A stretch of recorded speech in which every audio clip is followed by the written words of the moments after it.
دوستو، میں فہیم اختر لندن سے ایک نظم پڑھنے جا رہا ہوں۔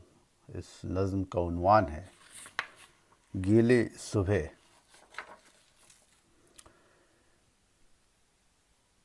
گیلی صبحوں میں لپٹی ہوئی اس کی یادیں میرے ذہن و دل کو سر صبح سہلاتے بہلاتے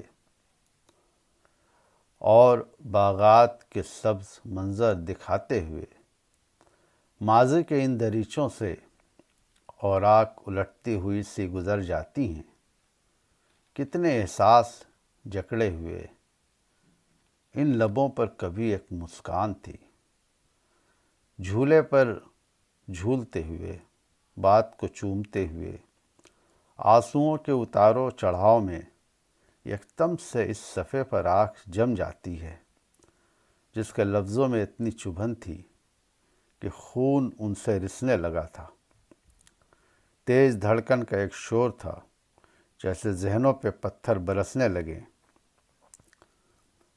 سارا کچھ منجمد اور فکریں سبھی منتشر ہو گئیں، آنکھیں نم ہو گئیں۔ بات ہی ایسی تھی جیسے اس صفحے پر آگ کی زرد لپٹوں سے لکھی ہوئی کوئی تحریر ہو۔ اس پہ تحریر تھا: میرے دل میں تمہاری جگہ اب نہیں، اب تو دل سے میرے تم اتر بھی گئے، تم میرے واسطے یعنی مر بھی گئے۔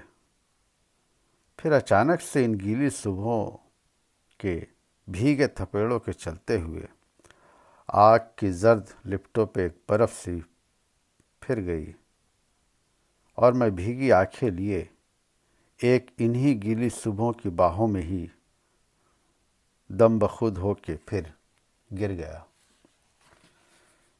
بہت بہت شکریہ دوستو، میں فہیم اختر لندن سے آپ کا ساتھی آپ کو یہ نظم پیش کیا۔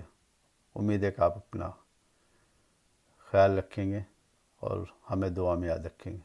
آداب۔